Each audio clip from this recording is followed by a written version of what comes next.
तो हर चीज़ के लिए साइट सिलेक्शन बहुत इंपॉर्टेंट है। तो अपन जो आज पढ़ने जा रहे हैं that is site selection in vastu. अगर आप कोई भी मकान बनाने जा रहे हैं, बिल्डिंग बनाने जा रहे हैं, तो उससे पहले आप पता करते हैं कि वहाँ की जियोलॉजिकल कंडीशंस कैसी हैं, ठीक है। वहाँ का आसपास का एरिया कैसा है, वहाँ के आसपास के लोग कैसे हैं, ठीक है। वहाँ पे क्राउड ज़्यादा तो नहीं है, फैसिलिटीज़ अवेलेबल है नहीं है, ठीक है ना। और गर्मी कितनी पड़ती है, सर्दी कितनी पड़ती है, उस पर्टिकुलर जगह की बात कर रहा हूँ मैं, ठीक है ना। उसकी मिट्टी कैसी है, ठीक है, उसकी नींव कैसी है, तो ये सब हम पता करते हैं, पहले रिसर्च करते हैं, ठीक है ना। तो ये सब हम रिसर्च करते हैं कि हमारे जो भी हम मकान बनाने जा रहे हैं वहाँ पर क्या क्या चीज़ें हैं, ठीक है, किस तरह का ओरिएंटेशन है। तो वो हम बात करेंगे आज वास्तु के रिगार्डिंग। तो टॉपिक क्या है अपना, साइट सिलेक्शन इन वास्तु। देखो इसमें the selection of a site is very important since the site represent a fixed room that will radiate positive as well as negative energies depending on its location, orientation, shape, slope and soil quality। मतलब जो selection है site का वो important क्यों हो जाता है, क्योंकि जो साइट है वो एक फिक्स्ड फॉर्म सेलेक्ट करती है। जो साइट है जिस पर आप मकान बनाना जा रहे हैं वो एक फिक्स्ड फॉर्म को रिप्रेजेंट करती है, ठीक है, जो कि आपको ये रेडिएट करता है कि कितनी पॉजिटिव कितनी नेगेटिव एनर्जीज आ रही हैं। वो डिपेंड सब किस पे करेंगी कि लोकेशन कैसा है, ओरिएंटेशन कैसा है, शेप कैसा है, स्लोप कैसा है, सॉइल क्वालिटी कैसी है, इन सब चीज़ों पर डिपेंड करेगी हमारी क्या साइट सिलेक्शन, ठीक है। उसके बाद in the selection of a plot the following vastu guidelines are based on scientific reasoning and few on common sense. मतलब जब भी हम किसी सिलेक्शन करने जाते हैं प्लॉट का तो कुछ वास्तु गाइडलाइंस हैं जो कि साइंटिफिक रीजनिंग पे और कुछ ना कुछ कॉमन सेंस पर बेस्ड हैं, तो वो अपन स्टडी करेंगे। नोट कर लो बच्चों जो मैंने बताया भी आपको।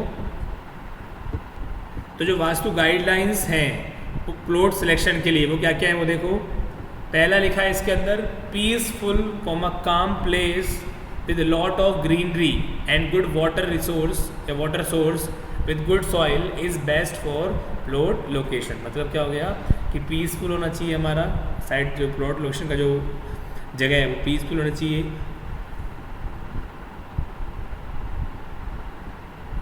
काफ़ी जो प्लेस है काफ़ी काम होना चाहिए, शांत होना चाहिए, ग्रीनरी बहुत ज़्यादा होनी चाहिए, वाटर का जो सोर्स है काफ़ी अच्छा होना चाहिए, सॉइल काफ़ी अच्छी क्वालिटी की होनी चाहिए। ये सब चीज़ें अगर अच्छी हैं तो वो प्लॉट लोकेशन के लिए क्या है, बेस्ट है। While purchasing a piece of land, जब भी आप कोई चीज़ खरीदने जाते हो, जैसे आप मान लो कि खरीदने जाते हो, जो शॉपिंग करने जाते हो मॉल के अंदर, किसी शॉप में गए, आपको मान लो एक जीन्स या शर्ट खरीदनी है, तो सबसे पहले आप ट्राई करते हो या फिर आप देख के लेके आते हो। तो क्या लिखा हुआ है इसके अंदर, while purchasing a piece of land it is a good idea to stand on the land and feel its vibration for a few moments, ठीक है ना। जब भी आप किसी ज़मीन पर खड़े हैं तो एक बहुत अच्छा आइडिया लग जाएगा अगर आप खड़े रहेंगे थोड़े टाइम के लिए, और वहाँ पर अगर पॉजिटिव वाइब्स आ रही हैं, इसका मतलब या पॉजिटिव वाइब्रेशन आ रही हैं, ठीक है, तो आप उसको परचेज कर लो हाथों हाथी। तो if you feel positive about it consider buying the land, ठीक है। अगर आप सोच सकते हो इसके बारे में खरीदना, मैंने क्या बताया, जैसे आप कोई भी शॉपिंग करने जाते हो, ठीक है, तो आप क्या करते हो, ट्राई करते हो, ठीक है। तो लैंड के बारे में कैसे पता लगेगा कि लैंड अच्छी है नहीं है, तो बहुत सारे फैक्टर्स होते हैं, ठीक है। जैसे मैंने ऊपर बताया फैक्टर आपको कि जो इस एरिया है वो पीसफुल होना चाहिए, काम होना चाहिए, आसपास बहुत सारी ग्रीनरी होनी चाहिए, वाटर का सोर्स अच्छा होना चाहिए, सॉइल कैपेसिटी अच्छी होनी चाहिए, उसकी बेरिंग कैपेसिटी काफ़ी अच्छी होनी चाहिए, बेरिंग पावर पढ़ेंगे अपन जियोटेक के अंदर, जब ये आप पढ़ोगे फिर सेमेस्टर में जियोटेक, तो वहाँ पे आएगा सॉइल पूरा सब्जेक्ट ही है, तो वहाँ पढ़ेंगे अपन बेरिंग कैपेसिटी के बारे में, ठीक है। तो यहाँ पर एक अंदाज़ा लगाया गया है, यहाँ पर एक अंदाज़ा लगाया गया है, देखो बच्चों, पीस ऑफ लैंड माल परचेज करना है, ठीक है, तो उस पर थोड़ी देर खड़े हुइए और थोड़ी वाइब्रेशन फील कीजिए थोड़े मोमेंट्स के लिए, ठीक है ना। वाइब्रेशन फील कीजिए, ये एक अपना कॉमन सेंस के ऊपर बेस्ड चीज़ है, ठीक है। अगर आपको लगता है कि पॉजिटिव वाइब्स आ रही हैं तो उसको आप सोचिए कि you can purchase that particular land, ठीक है। उसके बाद चेक द प्लॉट हिस्ट्री, और उसकी हिस्ट्री चेक कीजिए, लास्ट प्लॉट उस प्लॉट के आसपास की हिस्ट्री चेक कीजिए, उस प्लॉट की पर्टिकुलर अच्छी हिस्ट्री होनी चाहिए। It is the best to buy land where happy and successful people have lived, मतलब जहाँ जो भी आप खरीदने जा रहे हो, मान लो मकान, उस मकान में पहले से जो लोग रह रहे थे वो काफ़ी अच्छे थे, ठीक है, पहले से जो लोग रह चुके हैं वो किस तरीके के लोग रह चुके हैं, ठीक है। अगर आप नया बनाने जा रहे हो तो कोई दिक्कत है ही नहीं, नया बनाने जा रहे हो तो पहले के लोगों का, तो आसपास के लोगों से पता करो कि उस भाई जहाँ पे प्लॉट बनने जा रहा है, आपका नया बनने जा रहा है मकान, ठीक है, उसके अंदर सॉइल कंडीशंस कैसी हैं, आसपास वाटर का कंडीशंस कैसी हैं, ठीक है, फैसिलिटीज़ कैसी हैं। लेकिन मान लो कोई मकान आप खरीद रहे हो किसी से, तो पहले के जो लोग रह रहे थे उनकी हिस्ट्री से पता होना चाहिए कि वो जो लोग रह रहे थे किस तरीके के लोग थे, ठीक है ना। तो ये सबसे बेस्ट तरीका है। तो आपको रिसर्च करनी होगी बेसिकली, ठीक है ना। आप कोई भी काम करते हो जैसे, तो आप रिसर्च करते हो। मान लो आपको लैपटॉप परचेज़ करना है, अगर आपको लैपटॉप परचेज़ करना है तो ऐसा कभी नहीं होता होगा कि आप दुकान पे गए जाकर लैपटॉप ले आए। आप शायद से 2-3 लोगों से एडवाइस लेते हो कि कौन सी कंपनी का लैपटॉप बेस्ट है, कितने GB की रैम होनी चाहिए, आपका बजट कितना है, उसके अकॉर्डिंग आपका लैपटॉप आना चाहिए, ठीक है ना। या फिर कौन सी कंपनी का लैपटॉप लेना है, ठीक है ना। तो ये सब चीज़ आप डिस्कस करते हो अपने फ्रेंड से या फिर जिसको नॉलेज होती है, ठीक है। तो ये क्या है, आप एडवाइस लेते हो। बहुत कम ही लोग होते हैं जो कि फटाफट से लैपटॉप खरीदने जाते हैं और फटाफट से लैपटॉप ले आते हैं, ठीक है ना। ऐसे बहुत ही कम लोग होते हैं जो किसी को लैपटॉप लेना है लेकिन दुकान पे गए, मतलब किसी से बात नहीं करी और लैपटॉप उठाया और फटाफट आ गए। बहुत कम लोग होते हैं, but most of the people which I have seen in और which I am contact with them, so they are taking advice, they take advice जिसके पास नॉलेज होती है, ठीक है ना, ठीक है ना। तो हम बात कर रहे हैं यहाँ पर रोड एडजस्टमेंट की। Check for the road adjustment to the plot with pathways on all 4 side is considered the best. मतलब वो प्लॉट जिसके चारों तरफ क्या हो, रोड हो, ठीक है ना, उसको माना जाता है क्या, बेस्ट माना जाता है, ठीक है। It ensure health, wealth and prosperity and happiness. तो ये इंश्योर करता है आपकी हेल्थ, वेल्थ, प्रॉस्पेरिटी और हैप्पीनेस को, ठीक है ना। आपने ये नोटिस किया होगा कि जो कॉर्नर वाला मकान होता है काफ़ी महंगा होता है, ठीक है, या मेन रोड में जो मकान होते हैं काफ़ी महंगे होते हैं, ठीक है ना। उसका रीज़न ये होता है बच्चों, करते हैं अलवर शहर के अंदर स्कीम नंबर 2 है, तो वहाँ पर अगर आप जाएंगे तो काफ़ी पॉश कॉलोनी है, काफ़ी महंगे महंगे मकान है, ठीक है ना। जो मकान का साइज़ है वो कम है, अदर कॉलोनी में चले जाओ, बट फिर भी अगर मान लो 200 स्क्वायर फीट का अपना जो मकान है उसकी कीमत भी बहुत ज़्यादा है, ठीक है ना। क्योंकि वो कॉलोनी काफ़ी महंगी है। क्यों? क्योंकि वहाँ पर सारी फैसिलिटीज़ अवेलेबल है। डॉक्टर की फैसिलिटीज़ वहाँ अवेलेबल है, सब्जी की फैसिलिटीज़ वहाँ अवेलेबल है, रेस्टोरेंट सारे वहाँ अवेलेबल हैं, क्लिनिक सारे वहाँ पे अवेलेबल है, स्टेशनरी शॉप सारे वहाँ अवेलेबल है, रेस्टोरेंट सारे वहाँ पे अवेलेबल हैं, ठीक है। कोचिंग सेंटर उसके आसपास अवेलेबल है। क्या नहीं है वहाँ पर, सब कुछ अवेलेबल है, ठीक है, एवरीथिंग, ठीक है ना, एक एक चीज़ अवेलेबल है। तो इवन कपड़ों की दुकान भी, छोटी मोटी कपड़ों की दुकान भी वहाँ अवेलेबल है। तो इसका मतलब क्या हो गया, वहाँ पर नो डाउट महंगा होगा, यहाँ पर एवरीथिंग इजीली अवेलेबल, ठीक है ना। तो वही बात कर रहे हैं यहाँ पर, हम बात करते हैं नीचे यहाँ पर रहने जा रहे हैं तो हॉन्टेड जगह है और या फिर डायलापेटेड है। डायलापेटेड मतलब क्या होता है, डायलापिडाटेड, दिस इज प्रोनाउंसिएशन एज डायलापिडाटेड। डायलापिडाटेड मतलब क्या होता है कि जो मकान को रिकवर नहीं करा सकता या फिर उसकी रिपेयर मेंटेनेंस नहीं कर सकते या काफ़ी पुराना हो चुका है, खंडर की तरह हो चुका है, ठीक है। तो इसलिए ये एडवाइस दी जाती है कि ऐसे हॉन्टेड जगह पर या फिर ऐसी जगह पर ना रहें जहाँ पर मेंटेनेंस की फैसिलिटीज़ नहीं है या फिर बहुत ज़्यादा खंडर हो चुका है, ठीक है ना। जहाँ पर भी एक कहीं पे भी मकान लें, कहीं पर भी हाउस बनाएं तो वो हॉन्टेड नहीं होना चाहिए और डायलापाइडेटेड नहीं होना चाहिए, ठीक है ना। We have to avoid sites near a public place और building. The plot should not near, लिखा हुआ है we have to avoid sites near a public place और बिल्डिंग्स, ठीक है। हम जो भी अपना घर बनाने जा रहे हैं, जो हमारी साइट है, उसको अवॉइड करें कि पब्लिक बिल्डिंग के पास ना हो। क्यों नहीं होनी चाहिए, क्यों पता लगेगा, देखो आपको अभी। The plot should not be near और adjacent to any public place like temple, hospital, factory, school, colleges. Such places is constantly will crowded and noisy. No doubt अगर आपका घर मान लो ऐसे टेम्पल के पास है, हॉस्पिटल के पास है, फैक्ट्री के पास है, स्कूल के पास है, कॉलेज के पास है, तो क्या होगा, भीड़ भड़क्का हमेशा रहेगा, बहुत क्राउडेड रहेगा, काफ़ी नॉइसी रहेगा। मान लो अगर आप घर टेम्पल के पास है तो सुबह शाम आरती हो रही है, घंटी की आवाज़ आ रही है, कभी रामायण चल रही है, कभी महाभारत हो रहा है, कभी रामायण जच रही है, ठीक है, कभी और सुंदरकांड का पाठ हो रहा है, ठीक है ना। तो वो आवाज़ आती रहेगी क्योंकि जब भी पाठ होते हैं तो वो स्पीकर लगे करते हैं पाठ।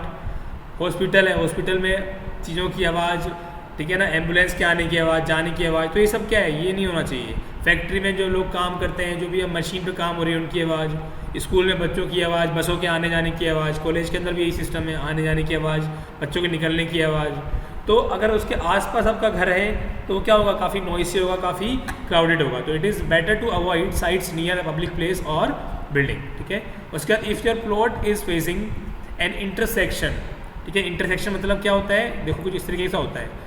इंटरसेक्शन मतलब मान लो आपका ये प्लॉट बना हुआ है, ठीक है, और इंटरसेक्शन मतलब क्या होता है, कुछ इस तरीके से, ऐसे मान लो इंटरसेक्शन है, कुछ यूं करके इंटरसेक्शन है, या फिर मान लो आप पढ़ोगे ट्रांसपोर्टेशन में इंटरसेक्शन आएंगे, कुछ इस तरीके से इंटरसेक्शन होते हैं, कुछ इस तरीके से इंटरसेक्शन होते हैं, ठीक है। अलग अलग टाइप के इंटरसेक्शन होते हैं, जैसे टी पॉइंट होता है, ये भी टी पॉइंट भी क्या होता है, इंटरसेक्शन है। टी पॉइंट होता है ना, जहाँ पर मेरा क्या होता है, रोड 3 जगह जा रहा होता है, इधर जा रहा होता है, इधर जा रहा होता है, इधर जा रहा होता है, तो ये भी क्या एक काइंड ऑफ इंटरसेक्शन है, ठीक है ना। तो इंटरसेक्शन क्या लिखा हुआ है, अगर आपका जो प्लॉट है वो एक इंटरसेक्शन को फेस कर रहा है, as you can see the upcoming traffic, the oncoming traffic and people, they may give you the nervousness feeling और लेक ऑफ प्राइवेसी। तो नो डाउट मान लो आपका घर ऐसी जगह पर है जहाँ पर बहुत सारा क्राउड है, मान लो ये घर आपका ये है और यहाँ पर टी रोड है, कुछ तरीके से रोड ऐसे है, ये मान लो ऐसे कुछ रोड है, ठीक है, ये कुछ इस तरह के रोड है कि यहाँ पर भी आवागमन है, यहाँ पर भी आवागमन है, यहाँ पर भी आवागमन है, ठीक है। तो एक प्राइवेसी वाली फीलिंग होती है वो कम हो जाती है, ठीक है ना। और इतना क्राउड होता है, इतना भीड़ भड़का होता है, इतनी आवाज़ होती है, तो इंसान नर्वस हो जाता है, ठीक है ना। तो वही से लिखा हुआ है, ये एक थोड़ा सा साइकोलॉजिकल बेस्ड चीज़ें हैं, कह सकते हो आप, this is based on psychology. If a plot is facing an intersection, as you can see the oncoming traffic and people, they may give you the nervousness feeling or lack of privacy or privacy. In order to overcome this, you can use the corner of the plot that faces the intersection as a garage or car porch etc. ठीक है, तो आप एक काम कर सकते हैं, intersection जिस तरफ से हो रहा है, इंटरसेक्शन जिस तरफ से आ रहा है, उस पर्टिकुलर लोकेशन पे अपना गैराज कर दो, अपने घर के अंदर जो भी गैराज है या आपकी जो कार खड़ी करते हो वो जगह कर दो, जिससे कि मेन हाउस का फेसिंग हो वो इंटरसेक्शन से ना हो। जैसे मान लो आपका ये घर है, सपोज करो, ये मैं कल दिखा रहा हूँ आपको, लेआउट दिखा रहा हूँ, ठीक है, और ये आपका मान लो ये टी रोड जा रही है, कुछ इस तरीके से रोड जा रही है, मान ली कुछ ऐसे जा रही है, मान लो इस तरीके से मान लो जा रही है, ये इसको ऐसे दिखाते हैं, अच्छा अच्छे तरीके से एक बार को,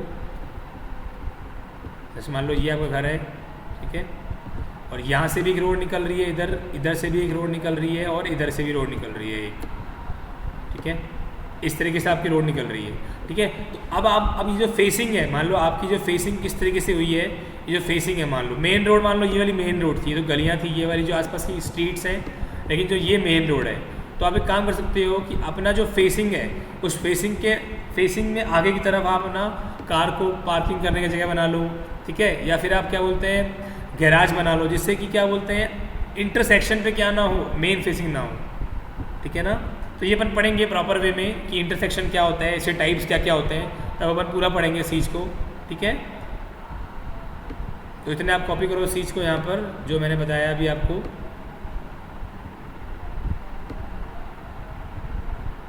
ये आपने कॉपी कर ही लिया था।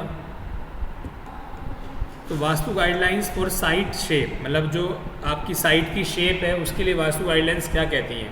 As per Vastushastra the shape of the plot affect the well being of the inmates, मतलब जो लोग वहाँ पे रह रहे हैं, आपकी जो साइट है उसका जो शेप है वो इफ़ेक्ट करता है काफ़ी जो लोग रह रहे हैं उनके ऊपर, ठीक है। The plot affects the well being of the inmates, ठीक है। तो shape of the plot and their affects, मतलब कि प्लॉट की शेप कैसी है, ठीक है, और उसकी क्या क्या अफेक्ट्स है। तो पहला अगर बात करते हैं स्क्वायर प्लॉट की, ठीक है ना, उसमें देखते हैं square site was considered to be the best as it affects better, as it offers better flexibility as per Vastu, it ensure all round growth prosperity and happiness, ठीक है। मतलब जो आपका स्क्वायर साइट है वो ऐसा माना गया है कि बिल्कुल बेस्ट है, क्योंकि ये अच्छी फ्लेक्सिबिलिटी प्रोवाइड कराता है अकॉर्डिंग टू वास्तु, ठीक है। ये भी इंश्योर करता है कि जो ग्रोथ है, जो प्रॉस्पेरिटी है, जो हैप्पीनेस है वो काफ़ी ज़्यादा होगी, कब, जब आपका जो साइट है वो क्या होगा, स्क्वायर होगा। ये सब आप कह सकते हो, ये सब आप कह सकते हो कि जो लोग रह रहे हैं उस प्लॉट के अंदर, स्क्वायर प्लॉट के अंदर, उनके रहने की, उनके एक्सपीरियंस पर बेस्ड चीज़ें हैं ये, ठीक है ना। ये सब एक्सपीरियंस पर चीज़ें बेस्ड हैं। उसके बाद इन एंशिएंट टाइम्स, पुराने टाइम की बात करें, houses were design around a central square courtyard for better ventilation, मतलब अगर हम पुराने टाइम की बात करें तो जो घर हमारे डिज़ाइन होते थे वो एक सेंट्रल स्क्वायर कोर्टयार्ड होता था, बिल्कुल बीचों बीच, उसके चारों तरफ डिज़ाइन किए जाते थे। आपने पुराने घर अगर देखे हों तो उसमें क्या होता है, बीच में बिल्कुल बरामदा होता है, घर के सेंटर में बरामदा होता है। और आपने देखा होगा मूवीज़ के अंदर भी, बहुत सारी मूवीज़ आ रही हैं आजकल, उस मूवीज़ के अंदर देखा होगा बीचों बीच बरामदा होता है, चारों तरफ क्या होती हैं, रूम्स होते हैं। उससे क्या होती है, जो वेंटिलेशन होती है वो प्रॉपर होती है। वही लिखा हुआ है इसके अंदर, in ancient times houses were design around a central square courtyard for better ventilation. A square plot was considered the most suitable success in all walks of the life. तो इसमें वही लिखा हुआ है कि पुराने घरों के अंदर ये बात की गई है, पुराने टाइम के अंदर जो घर होते थे वो डिज़ाइन कैसे करते थे हम, कि जो आपका बीच में क्या होना चाहिए, स्क्वायर कोर्टयार्ड होना चाहिए, ठीक है ना। और ये भी बताया गया है कि जो स्क्वायर प्लॉट होता है वो मोस्ट सुटेबल माना गया है comparatively rectangular, comparatively triangular, success in all walks of the life, ठीक है ना। तो यहाँ पर क्या हो गया, ये बात करी अपन ने स्क्वायर प्लॉट की, अब हम बात करते हैं रेक्टेंगल प्लॉट की। तो a plot having the length and width in 1:2 are considered good. मतलब जो प्लॉट जिनकी जो लेंथ और विड्थ का जो रेशो है दैट इज़ 1/2 है, ठीक है ना, उसको माना गया है क्या, गुड, ठीक है ना। बच्चों काफ़ी लेट आ रहे हो, ज्वाइन हो रहे हो प्लॉट की, तो मैंने आपको क्या बताया है इसके अंदर जो प्लॉट है उसकी जो लेंथ और विड्थ का रेशो है दैट शुड बी इन 1:2, ये माना गया है काफ़ी अच्छा होना चाहिए। If the length faces north and width faces west, अगर जो लेंथ है वो नॉर्थ फेस कर रही है और जो विड्थ है वो वेस्ट फेस कर रही है, it would be considered more suitable prosperity everywhere. तो ये माना जाता है कि अगर मान लो लेंथ आपका नॉर्थ साइड में है, नॉर्थ फेस के अंदर है, और जो विड्थ का फेस है वो वेस्ट है, तो जो प्रॉस्पेरिटी है वो हर जगह काफ़ी अच्छी बनी रहेगी। दो हो गए अपने। थर्ड है ट्रायंगुलर साइड, जो कि बिल्कुल भी ख़राब माना जाता है, अच्छा बिल्कुल नहीं माना जाता। The triangle shape plot is not good, such site are considered as sites where there will be always be fear of fire, ठीक है। तो 3 तरीके के प्लॉट पढ़े अपन ने। पहले अपन ने पढ़ा कौन सा, स्क्वायर प्लॉट, जो कि ओवरऑल बहुत गुड माना जाता है। फिर अपन ने पढ़ा रेक्टेंगुलर प्लॉट, जो कि कंपेरेटिवली कम अच्छा है लेकिन फिर भी काफ़ी अच्छा है। फिर पढ़ा हमने triangular side that is not good at all, ठीक है ना। इस लेक्चर में अपन इतना ही रखते हैं, ठीक है। तो आपको टाइम दे रहा हूँ।